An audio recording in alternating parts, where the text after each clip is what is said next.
श्री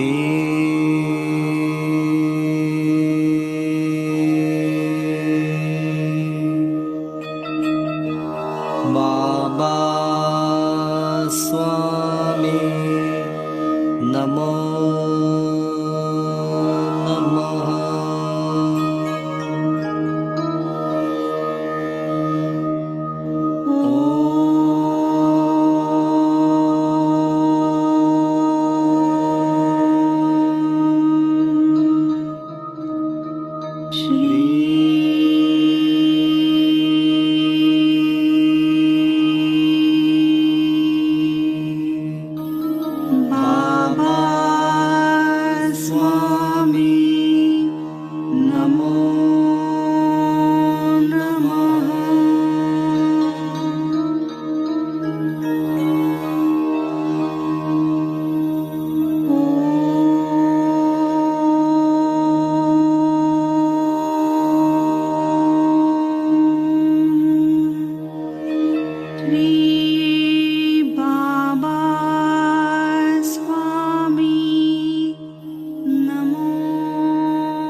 सभी पुण्यात्माओं को मेरा नमस्कार।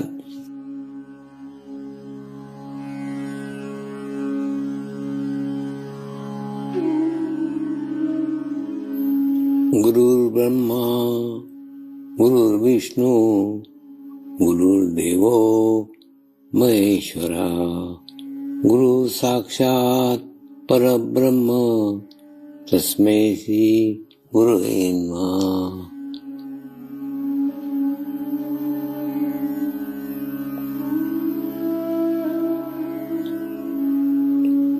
ध्यान की उस स्थिति में जाएंगे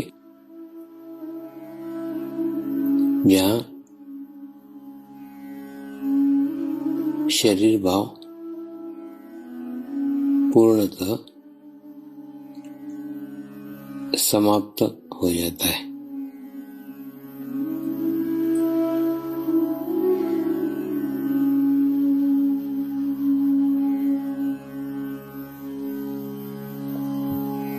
अपने पूरे शरीर को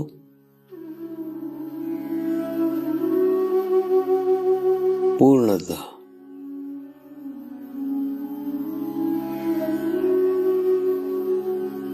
शिथिल छोड़ देंगे, एकदम रिलैक्स हो जाइए।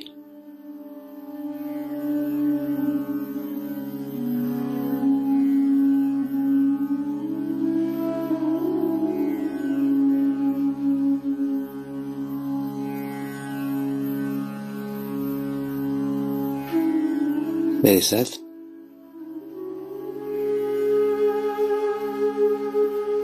मंत्र का उच्चारण करेंगे।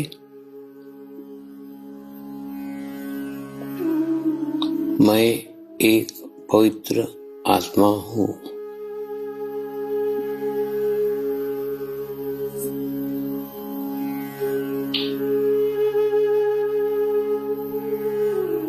मैं एक शुद्ध आत्मा हूँ।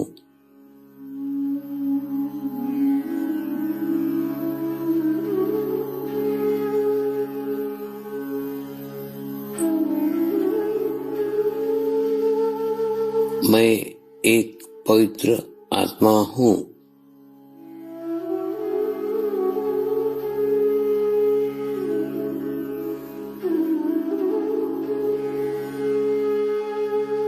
मैं एक शुद्ध आत्मा हूँ।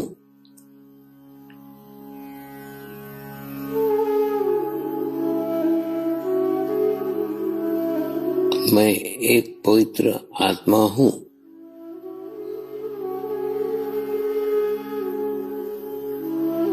मैं एक शुद्ध आत्मा हूँ।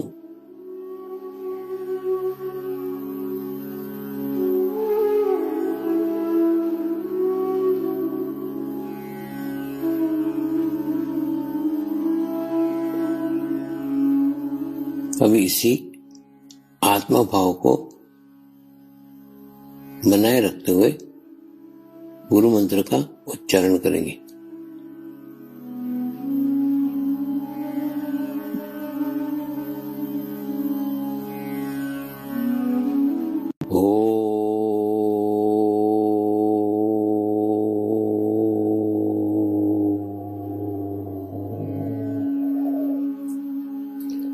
श्री शिव कृपानंद स्वामी नमो नमः।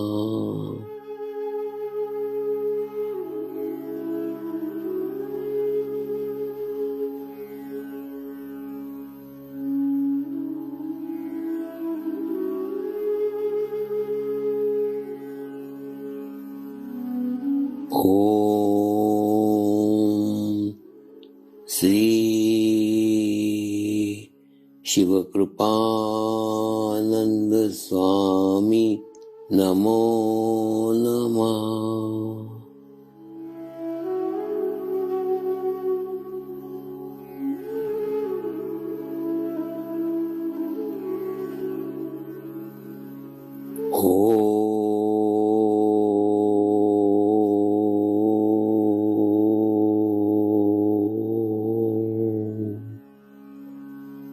श्री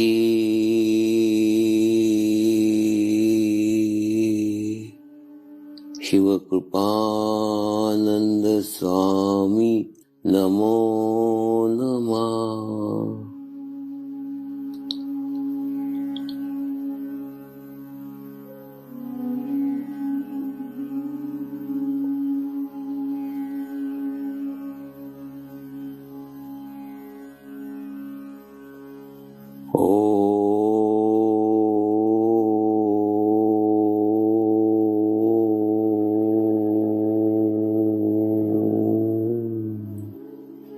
श्री शिव कृपानंद स्वामी नमो नमः।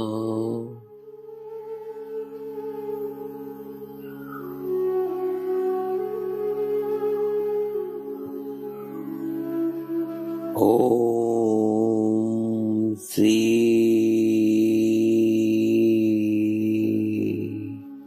शिव कृपानंद स्वामी नमो नमः।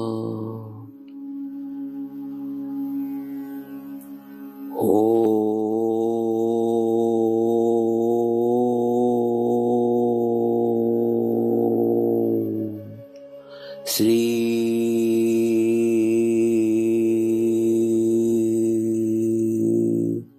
शिव कृपानंद स्वामी नमो नमः।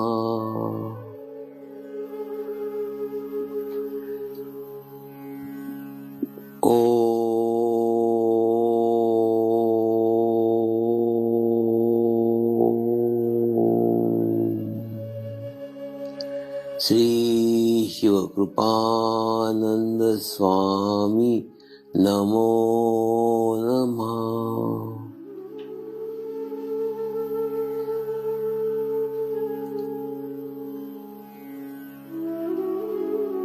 ओम श्री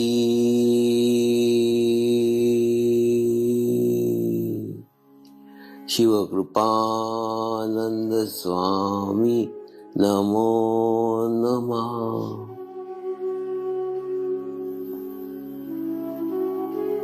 ओम श्री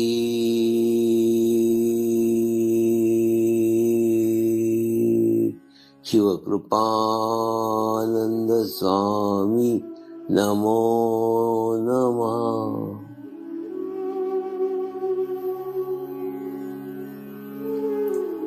अब आप अपना चित्त सहस्त्रार पे रख के थोड़ी देर के लिए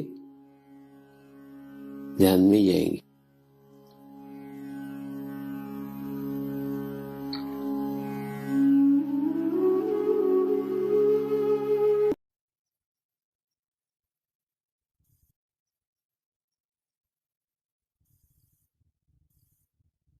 और आपकी आध्यात्मिक स्थिति कैसी है, इसका अंदाजा आप अपना अवलोकन करके ही कर सकते हो। आपके कितने लोगों से अच्छे मधुर संबंध है, कितने लोगों के प्रति आपके मन में सद्भावना है, कितने लोगों से आपका अच्छा व्यवहार है, कितने लोग आपको पसंद करते हैं। अब बैठो ना, शांति के साथ बैठो और अवलोकन करो, बराबर मालूम पड़ेगा। मैं बार बार आध्यात्मिक स्थिति कर रहा हूँ और ध्यान कर रहा हूँ।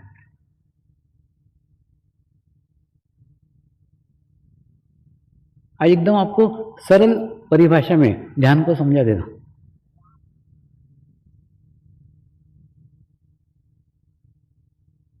सामान्यतः मनुष्य का शरीर का नियंत्रण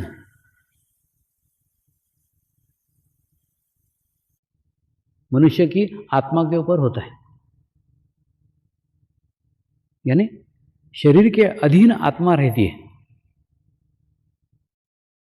मनुष्य शरीर का गुलाम रहता है, शरीर जैसा बोलेगा वैसा वो करेगा।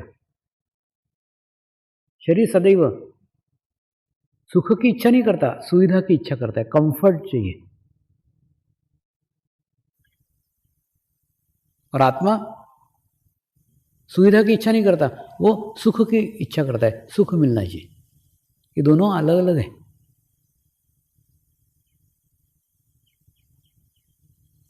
ध्यान कुछ नहीं है। ध्यान वो शरीर के भीतर की आत्मा को सशक्त करने का एक पद्धति है, एक माध्यम है, तरीका है, जिस तरीके से धीरे धीरे धीरे धीरे धीरे धीरे आपके अंदर की आत्मा सशक्त हो जाएगी, स्ट्रांग हो जाएगी। और स्ट्रांग हो जाने के बाद में फिर उस आत्मा के नियंत्रण में शरीर रहेगा और फिर आप ही आपके गुरु हो जाओगे। सभी धर्मों का एक ही सार है, सभी धर्मों में एक ही बात कही हुई है, अच्छी बातें करो और बुरी बातें छोड़ दो। तो ये पहचान कौन करेगा?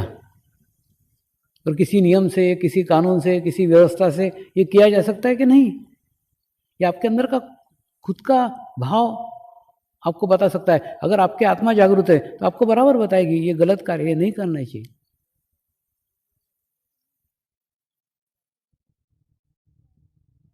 और जीवन में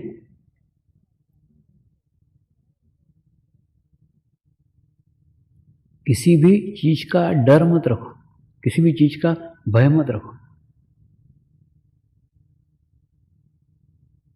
अगर डरना ही है, भय ही करना है, तो आत्मा के रूप में आपके भीतर जो शिव बैठे हुए हैं उनसे डरो, क्योंकि उनके नज़र में एक बार अगर आप गिर गए तो दुनिया में किसी की नज़र में नहीं उठ पाओगे।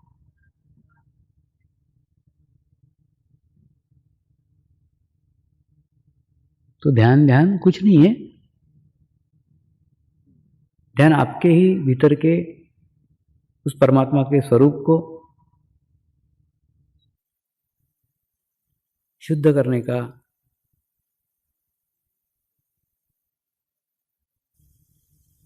सशक्त करने का, पवित्र करने का एक तरीका है जो सामूहिकता का सहारा लेकर किया जाता है।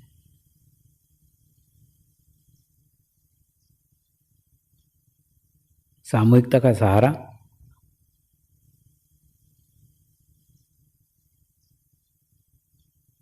लेना इसलिए आवश्यक है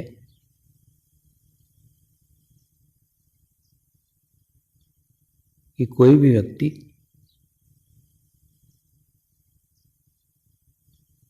अपने आप को सुधार ही नहीं सकता है, क्योंकि वो 50% अच्छा और 50% बुरा है। देव और राक्षस इन दोनों के बीच में मनुष्य है। तो मनुष्य के अंदर देव भी है, राक्षस भी है, दोनों है। अगर राक्षसों की संगत में रहोगे तो भीतर का राक्षस बुद्धिगत होगा, सशक्त होगा, तंदुरुस्त होगा, बलवान होगा, बलशाली होगा।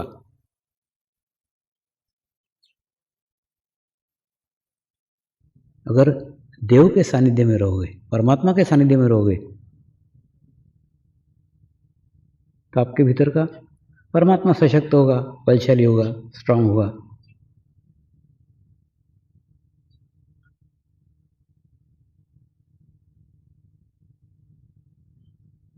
रास्ते पे चलती हुई गाड़ी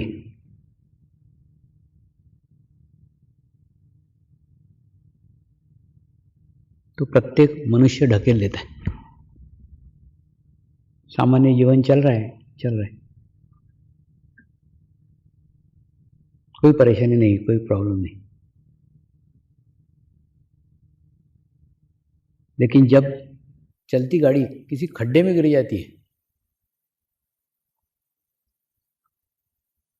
तब उस खड्डे में से उस गाड़ी को निकालने के लिए एक अतिरिक्त ऊर्जा शक्ति की आवश्यकता होती है।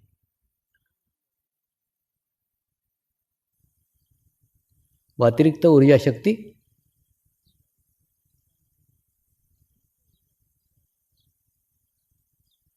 वही सामूहिक शक्ति है, वही परमात्मा की शक्ति है, वही परमेश्वर की शक्ति है। और उस शक्ति से अगर आप संबंधित होते हो, आप जुड़े हुए होते हो,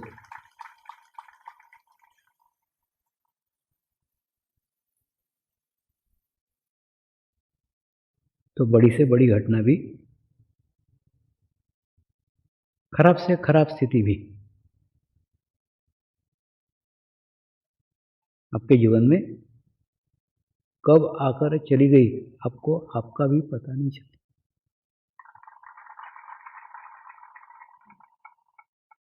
क्योंकि आपका अस्तित्व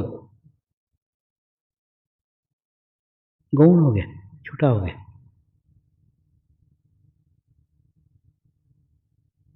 आपका अहंकार कम हो गया।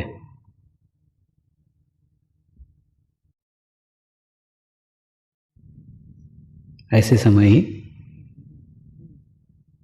उस सामूहिक शक्ति की, उस कलेक्टिविटी की आपको आवश्यकता पड़ती है। और इन 10 सालों में प्रत्येक साधक के जीवन में अलग अलग अनुभव आए हैं और उनके जीवन के बुरे से बुरे क्षण भी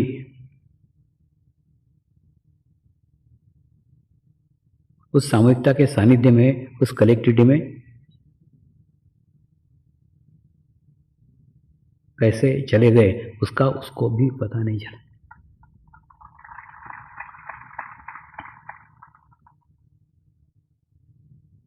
लेकिन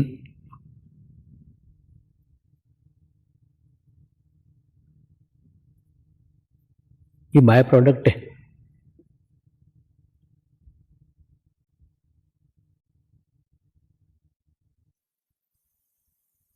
जो मैं देना चाहता हूं वो और जो तुमको मिला है, इसमें भी विरोधाभास है। तुम एक चॉकलेट खाकर ही खुश हो रहे हो, प्रसन्न हो रहे हो, हाँ चॉकलेट कितनी मीठी है, अरे बाबा मैं तो डब्बा देने को तैयार था।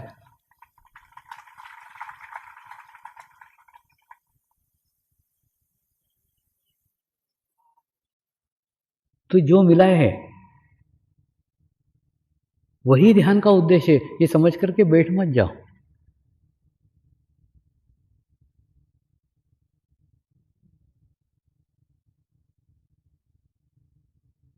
ये आध्यात्मिक मार्ग में बड़ा विचित्र है।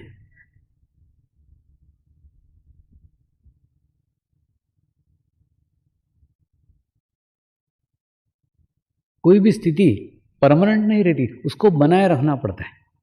जैसे खाते ऊंचे पहाड़ के ऊपर चढ़े गए, ऊंचे शिखर के ऊपर चढ़ गए, तो उस शिखर पे जाकर बैठना, वहाँ स्थायी रहना बड़ा कठिन है। वहाँ रहने के लिए भी प्रयास करना पड़ता है, प्रयत्न करना पड़ता है।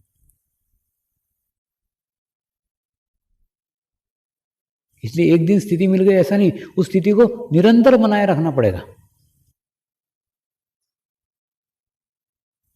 इस शरीर के ऊपर आसपास के वैचारिक प्रदूषण का प्रभाव पड़ते रहता है।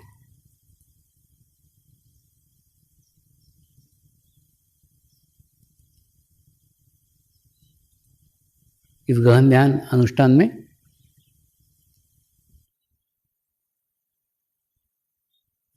ये वैचारिक प्रदूषण का प्रभाव मैंने कपड़ों के ऊपर भी देखा।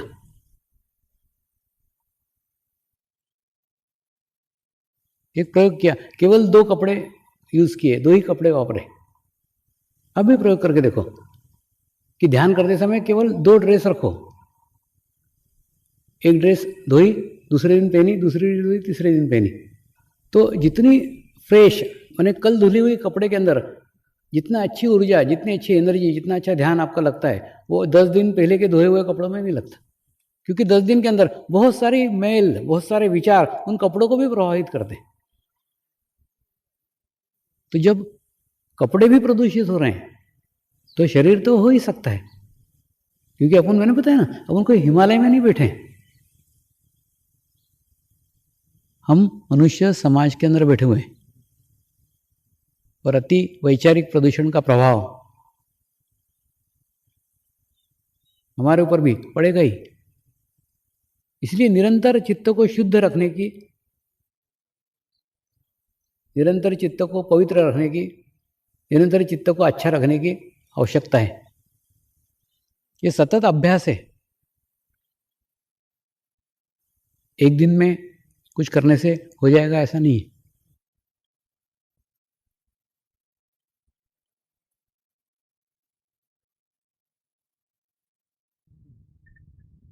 दूसरा, पिछले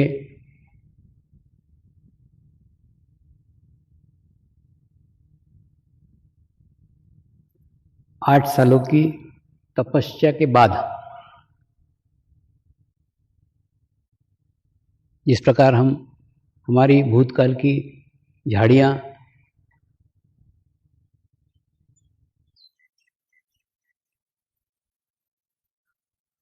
भूतकाल के बुरे व्यक्ति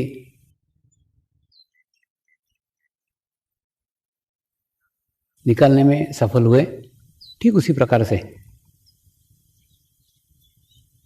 इस आश्रम की भी झाड़ियाँ निकालने में सफल हुए हैं। वो आपको मैदान नजर आ रहा है, लेकिन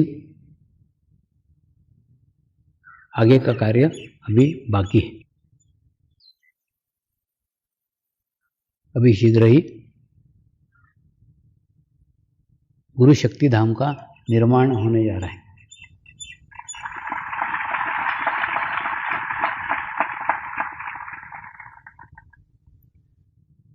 मुझे इस कागजी कार्यवाही में कुछ समझता नहीं था और ना जानकारी थी, लेकिन मेरा एक विश्वास था कि जब तक आश्रम में एक कुटुंब समझ करके रहने के लिए साधक योग्य नहीं होते, तब तक आश्रम नहीं बनेगा, ये विश्वास था।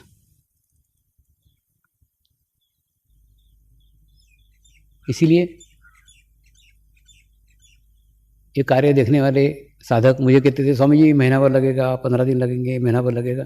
मैं एकदम शांत रहता था। मैं बोलता था मैं कभी पूछता ही नहीं हूँ कब कितना दिन लगेगा, और तू भी शांत रहे, अभी दिल्ली दूर है, शांति से रहे, आराम से रहे,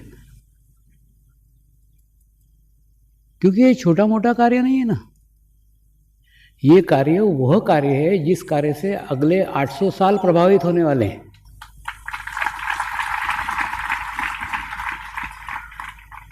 अगले 800 सालों तक जो भी आत्माएं आध्यात्मिक प्रगति की इच्छा करेगी, वो विश्व से यहां दौड़ी चली आएगी, फिर विश्व के वो किसी भी कोने की हो।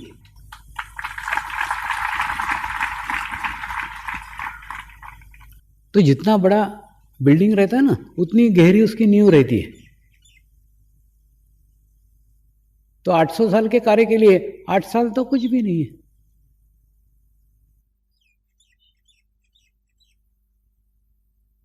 हिमालय में कुछ गुफाओं में कुछ बौद्ध साधु एक पत्थर के बड़े टुकड़े को लेकर बैठ जाते थे और दिन भर में केवल एक छेनी चलाते थे। ध्यान करते थे, मेडिटेशन करते थे और मेडिटेशन से उठ करके केवल एक छेनी चलाते थे, बस उतना ही। ऐसी रोज एक छेनी चला करके करके करके करके 8-10 साल के अंदर एक बुद्ध की प्रतिमा बनाते थे, बुद्ध का निर्माण बनाते थे। अब वो कोई आर्टिस्ट नहीं थे, वो कोई शिल्पकार नहीं थे, वो कोई शिल्पी नहीं थे, सामान्य साधु थे जिनको शिल्प का कोई ज्ञान नहीं था, लेकिन एक परिकल्पना करते थे कि मुझे ऐसी मूर्ति बनाने की, ऐसी मूर्ति बना देते। और 8-10 साल के अंदर, 15 साल में, 20 साल में, किसी का 25 साल में वो मूर्ति का निर्माण होता था। लेकिन उस मूर्ति के अंदर खूब जबरदस्त वाइब्रेशंस रहते थे, खूब जबरदस्त एनर्जी रहती थी। माने पहाड़ से नीचे भी हो ना तो ऊपर तक के चैतन्य पता लगता था। यानी उस पत्थर से मूर्ति बनाने की क्रिया के साथ वो अपने आप को जोड़ लेते थे। 20 साल 25 साल जुड़े रहे, धीरे धीरे धीरे धीरे धीरे धीरे करते रहे और 20-25 साल में उस मूर्ति का निर्माण कार्य किया। तो आपको भी इस गुरु शक्ति धाम के साथ जुड़ने का अवसर प्राप्त हो रहा है, आपके जीवन काल में ये बन रहा है।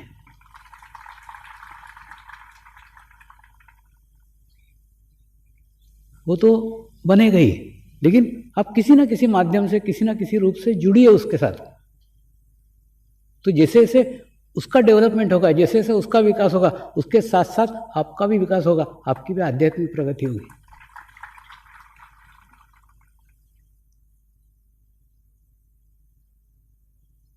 आप प्रयोग करके देखिए, एक आधी छोटी सी चीज।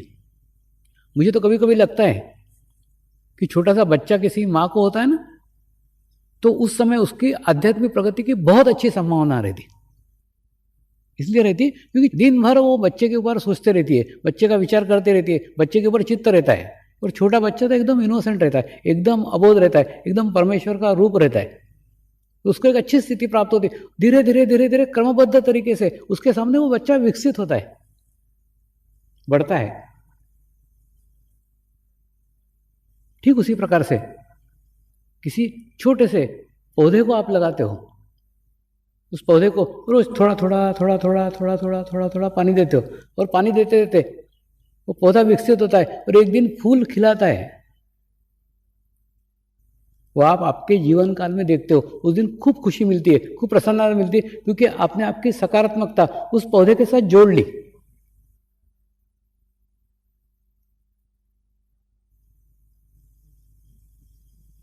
ठीक उसी प्रकार से गुरु शक्ति धाम जो अगले 800 सालों तक आध्यात्मिक प्रगति के लिए एक दीवादांडी होगा, ऐसे बड़े महाकार्य के लिए आपको आपके जीवन काल में जुड़ने का अवसर प्राप्त हो रहा है। तो उससे जुड़िए, चित्त से जुड़िए। आपका चित्त सदैव उसके ऊपर रहना चाहिए। कहाँ नींव खुदी, कहाँ क्या हुआ, कहाँ धीरे धीरे धीरे धीरे धीरे धीरे जैसे जैसे उसका विकास होगा, आपके चित्त भी विकसित होना चाहिए। जैसे वो बुद्ध साधु सालों तक उस पत्थर पे चित्त रखते रखते रखते रखते रखते रखते रखते रखते विकसित करते हैं। तो ये जो 8 साल लगे हैं, ये 8 साल के पीछे भी गुरुदेव का एक ही इच्छा है कि आपका चित्त शुद्ध हो, चित्त पवित्र हो। विश्व एक कुटुंब है, इस भावना के साथ आप उस आश्रम में रहें।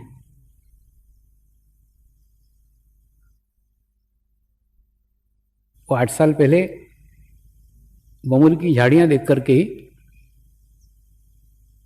ये कार्य कितना लंबा है, कितना कठिन है, इसका अंदाजा मुझे उसी समय आ गया था। इसलिए तब से मैं एकदम शांत हूँ, कभी जल्दी नहीं रहती है, कभी हड़बड़ नहीं रहती है, चुपचाप होकर देखते रहता हूँ, क्योंकि मुझे पूर्ण विश्वास है ना, ये ईश्वर का कार्य है। ईश्वर जब चाहेगा वो होगा ही, उसको कोई नहीं रोक सकता। सिर्फ हम उसके उपयुक्त नहीं है। हम जिस दिन उपयुक्त हो गए वो तो उपयुक्त है ही।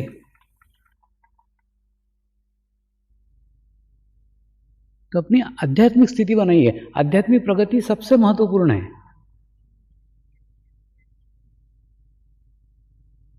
फिर एक अच्छा चित्त को विकसित करने का अवसर,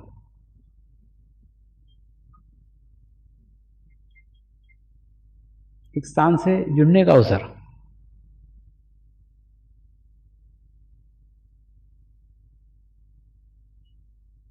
इस गुरु शक्ति धाम के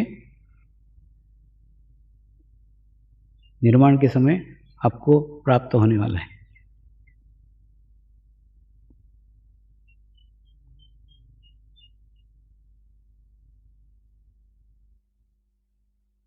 निर्माण कार्य करते समय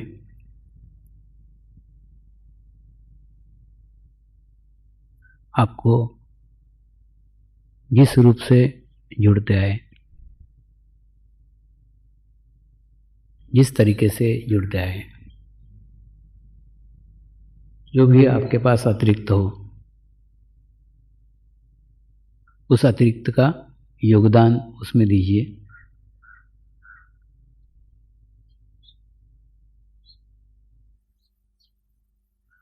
और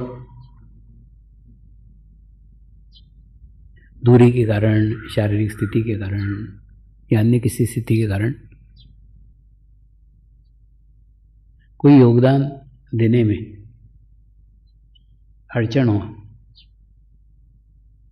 तो आसान तरीका है, आप प्रार्थना से जुड़िए, प्रेयर से जुड़िए। रोज ध्यान करते समय प्रार्थना करो, मैं गुरु शक्ति धाम के साथ जुड़ रही हूँ, मेरी इच्छा है उसका निर्माण कार्य जल्दी से जल्दी हो। हजारों पवित्र आत्माएं जो अपनी आध्यात्मिक प्रगति करना चाहती है, आध्यात्मिक प्रोग्रेस करना चाहती है, उन आत्माओं तक पहुंचने का मार्ग वो बने। प्रार्थना से जुड़ो, प्रेयर से जुड़ो।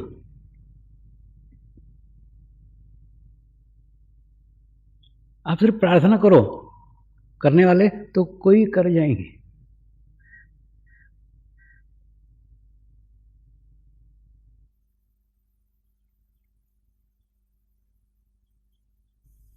वास्तव में जो परमेश्वर रहता है ना, वो किसी के भी माध्यम से करा लेता है। उसके लिए साधक नॉन साधक ऐसा कुछ नहीं है। इसीलिए ये गुरु शक्ति धाम के लिए मैंने सबके लिए दरवाजे खोल दिए।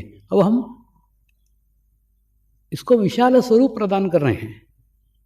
जो गुरुदेव की इच्छा थी कि प्रत्येक मनुष्य मात्रा तक पहुंचे, इसीलिए प्रत्येक मनुष्य के लिए दरवाजे खोल दिए। इसीलिए पूर्णिमा में सबको आमंत्रित किया था, जो आए आ सकते हैं, जो दर्शन करने आए आ सकते हैं, सबके लिए खुला कर, सब ओपन फॉर ऑल।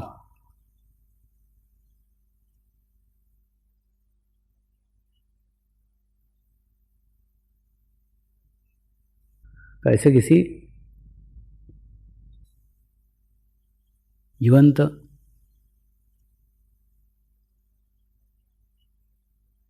पवित्र वास्तु का निर्माण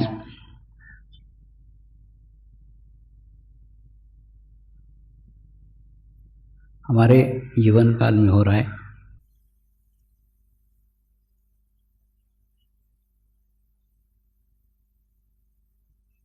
और हम हमारे जीवन काल में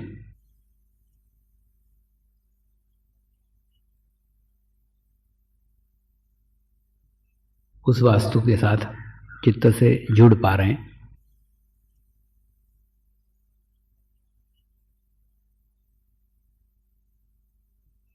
ये हमारे सभी के लिए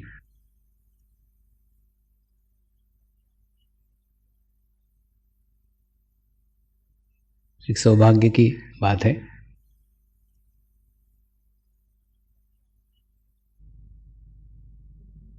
ध्यान में अनियमित होने पर भी हमें हमारे जीवन में उस ध्यान से शारीरिक लाभ प्राप्त हुए, मानसिक लाभ प्राप्त हुए, तो अगर पूर्ण रूप से हम ध्यान करते हैं, मेडिटेशंस करते हैं, तो उसके आगे की भी प्रगति, उसके आगे का भी प्रोग्रेस हमारे जीवन काल में हमारा हो सकता है। इसीलिए ध्यान में नियमितता लाने की अत्यंत आवश्यकता है।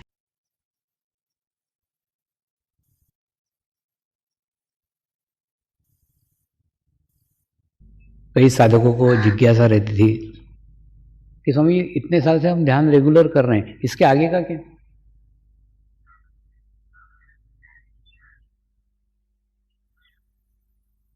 इसका आगे का कौन सा एडवांस कोर्स है, इसके आगे का और कौन सा कोर्स है, पूछते थे।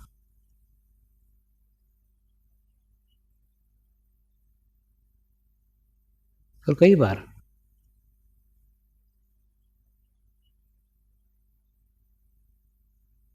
ऐसे अलग शिविर लेने की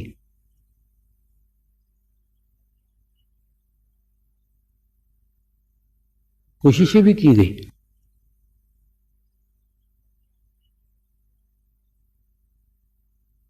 लेकिन इतनी बड़ी संख्या होती थी, एकदम हजारों लोग, तो इतने सारे लोगों को लेके 8 दिन शिविर करना, उनका रहने का सारा व्यवस्था करना बड़ा कठिन कार्य होता था। विदेशों में होते थे, लेकिन विदेशों में संख्या कितनी, 150 से ज़्यादा लोग नहीं रहते, और अपने यहाँ हजारों की संख्या में लोग रहते हैं, तो इतने बड़े शिविर करना संभव नहीं था। इसलिए ये गहन ध्यान अनुष्ठान का मार्ग चुना।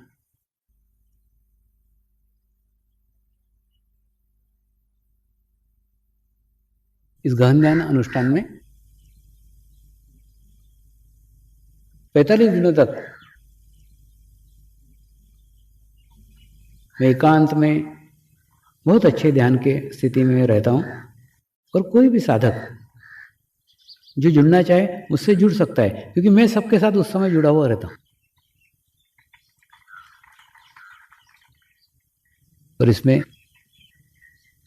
किसी जाति का, किसी देश का, किसी धर्म का, किसी भाषा का, या सीनियर और जूनियर का, ऐसा भी कोई भेदभाव नहीं है। एकदम कल आया हुआ साधक भी जुड़ सकता है, कोई भी जुड़ सकता है। यानी ये गहन ध्यान के दरवाजे सभी के लिए खुले हुए हैं। दूसरा, सारे विश्व भर के अच्छे साधकों की सामूहिकता,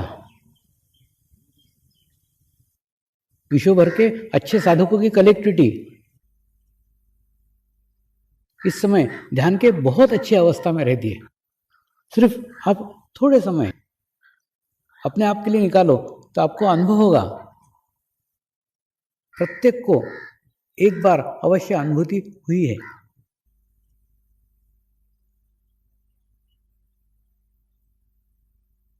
लेकिन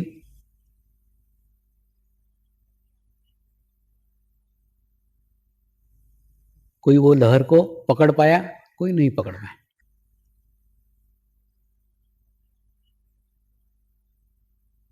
पैंतालीस दिन में किसी एक दिन किसी साधक को बहुत अच्छी अनुभूति हुई, बहुत अच्छे वाइब्रेशंस आए, बहुत अच्छी स्थिति अनुभव हुई, और तुरंत उसके मन में आया मेरी आज बहुत अच्छी स्थिति है, आज मेरे वाइब्रेशन बहुत अच्छे हैं, आज मुझे बहुत अच्छा लगा, मेरी बहुत अच्छी स्थिति है, मुझे अलग अनुभव हुआ। ऐसे करके मैं करके उसने अपना अस्तित्व अलग कर लिया।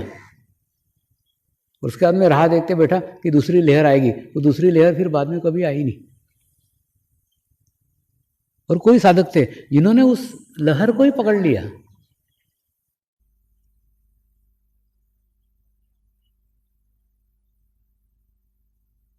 उस अनुभूति को ही पकड़ लिया, उस अनुभव को ही पकड़ लिया। गुरुदेव आज आपके सानिध्य में, आज आपके करुणा में बहुत अच्छी चैतन्य की अनुभूतियां प्राप्त हुई, बहुत अच्छा चैतन्य प्राप्त हुआ, बहुत अच्छी स्थिति प्राप्त हुई, एक बहुत बड़ी विश्व स्तरीय सामर्थ्य का अनुभव हुआ। ऐसे ही अनुभव को आज मैं मेरे दिल में बसाना चाहता हूँ। आज मैं मेरे अनुभव के साथ जुड़ना चाहता हूँ, अपने आप को इसी लेयर में विलीन करना चाहता हूँ।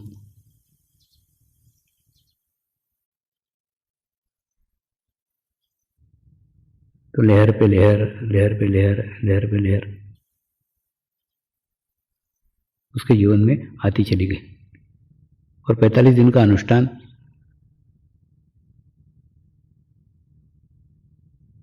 कब समाप्त हुआ इसका पता भी नहीं चला। कोई भी ज्ञान तब तक पूर्ण नहीं होता जब तक उस गुरु को हम गुरु दक्षिणा नहीं देते।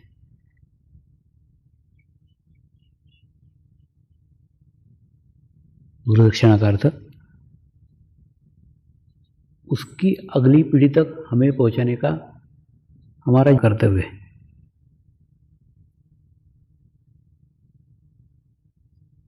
उसी गुरु दक्षिणा को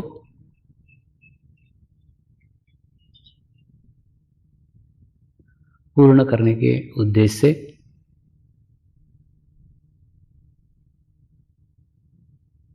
मैं युवा शक्ति को प्रोत्साहित कर रहा हूं, अगली पीढ़ी को तैयार कर रहा हूं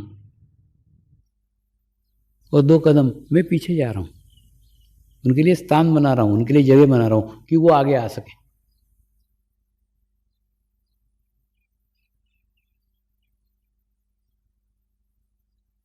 ऐसे कुछ साधक आगे आए हैं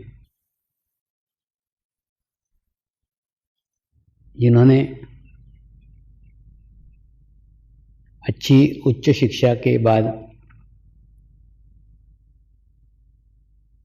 प्राप्त नौकरियां भी छोड़ करके अपना संपूर्ण जीवन इस गुरु कार्य में देने का संकल्प लिया है।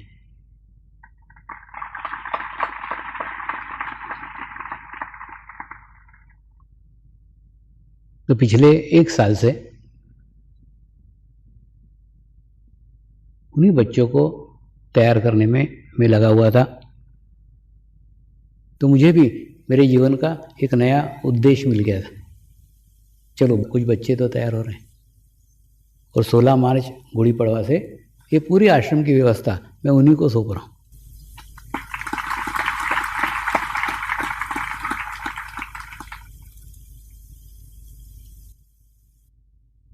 आज हम कितने भी कार्यक्षम हो, हम कितना भी कार्य करते हो, हमारी कार्यक्षमता कितनी भी हो,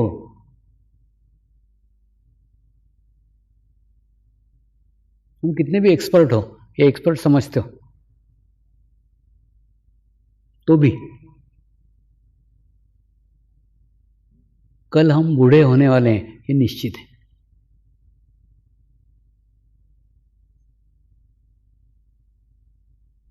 तब इतनी कार्यक्षमता नहीं रहेगी, तब इतनी कार्य करने की हमारी स्थिति भी नहीं रहेगी।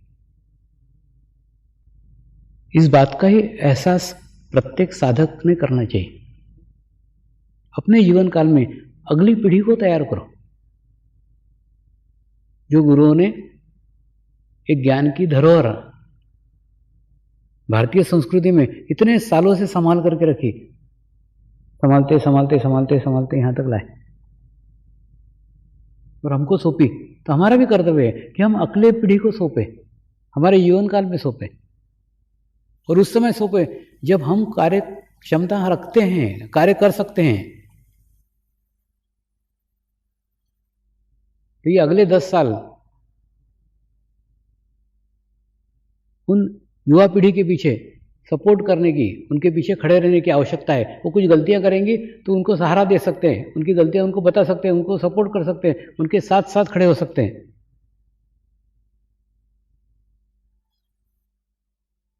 यही सोचकर एक बैच मैंने वैसा ली थी, जो ये 15 मार्च को उनका कार्यकाल समाप्त हो रहा है, तो 16 मार्च से वही लोग एक आश्रम की व्यवस्था देखेंगे, और 16 मार्च से दूसरी बैच ले रहा हूं जो फिर 1 साल तक चलेगी। 1 साल तक उनको साथ में रखता हूं, दौरों में साथ में रखता हूं, उनके प्रश्नों के उत्तर देता हूं। एक थोड़े से लोगों को तैयार कर रहा हूं जो अपना पूर्ण जीवन इसको लगाने को तैयार है। उन्हें मुझे समझने में, मुझे उनको समझने में, दोनों को सहायता होती।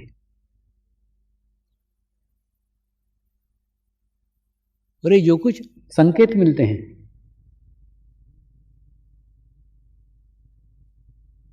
ये भविष्य के आने वाली योजनाओं के, भविष्य में आने वाली बातों के, आवश्यकताओं को देख के रहते हैं।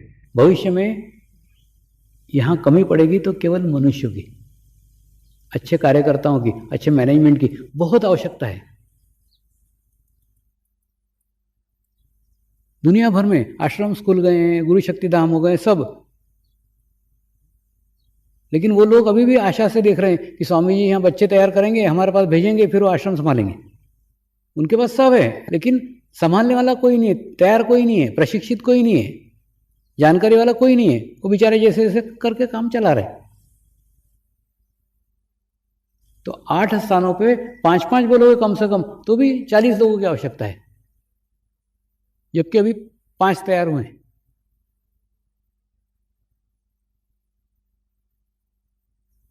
और इनके तो दोनों हाथों में लड्डू रहेंगे।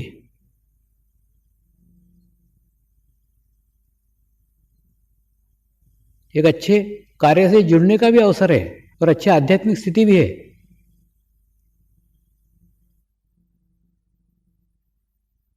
उनके माँ बाप को मैंने कहा, इनको जीवन में अभी पैसा कमाने के लिए फिर कहीं जाने की आवश्यकता नहीं है, इनका पूरा जिम्मेदारी मैं लेता हूं, क्योंकि महसूस करता हूं आने वाली पीढ़ी अपने से ज्यादा बुद्धिमान है। उनके उम्र में अपने को कुछ भी ज्ञान नहीं था, उतना ज्ञान आज उनके पास में है। बुद्धि का विकास दिन प्रतिदिन हर साल में बढ़ते बढ़ते बढ़ते बढ़ते बढ़ते बढ़ते जा रहा है, पर 10-15 साल में पीछे तो बहुत ज्यादा बढ़ गया। इतना बढ़ गया कि ड्राइनेस आ गया है। अति कुछ भी हो जाता है ना तो एकदम सूखापन आ जाता है, जैसे सूखापन आ रहा है, असंतुलन हो रहा है, इम्बैलेंसिंग हो रहा है। बुद्धि का अति विकास, भाव की समाप्ति। तो समाज को संतुलित करने के लिए भी, समाज को बैलेंस करने के लिए भी ध्यान की भविष्य में आवश्यकता पड़ने वाली है।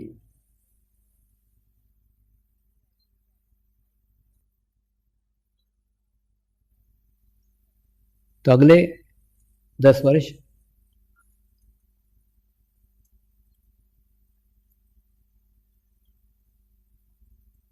उस युवा पीढ़ी को तैयार करने के, उनके पास अनुभव की कमी है, लेकिन ज्ञान हमसे ज्यादा है, अनुभव हमारे पास में है। अंधे और लंगड़े की जोड़ी बोलते हैं वैसे।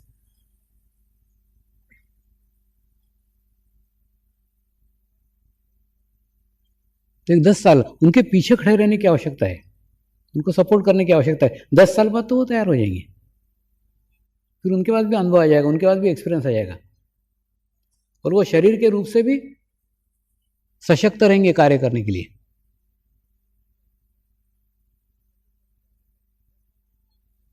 भविष्य में अच्छे कार्यकर्ताओं की बहुत आवश्यकता रहेगी, बहुत जरूरत रहेगी।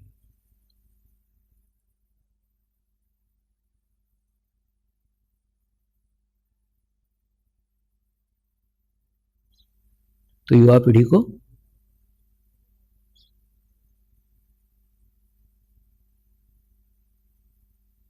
मैं आज आह्वान कर रहा हूं कि आप इससे जुड़िए। तो मेरा निजी अनुभव है कि मेरे को जीवन में कभी कुछ कमी नहीं पड़ी, आपको भी जीवन में कभी कुछ कमी नहीं पड़ी।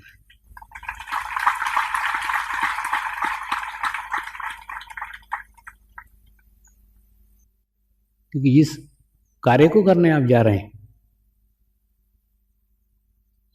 उस कार्य में परमेश्वर आवश्यकता के पहले आवश्यकताएं पूर्ण कर देता है।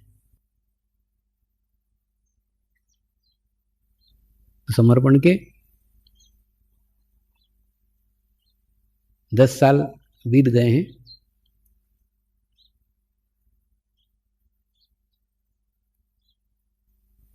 उस 10 सालों में झाड़ियों से मैदान तक आए हैं।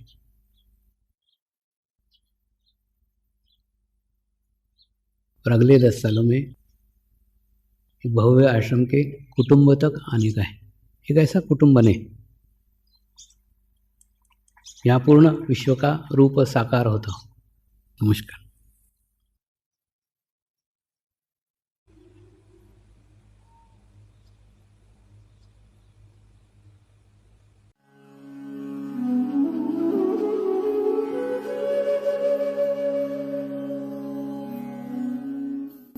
अब हम प्रार्थना करेंगे सभी आत्माओं की आत्म उन्नति हो, आध्यात्मिक प्रगति हो, यही हमारी प्रभु से प्रार्थना है। नमस्कार। जय आत्मेश्वर।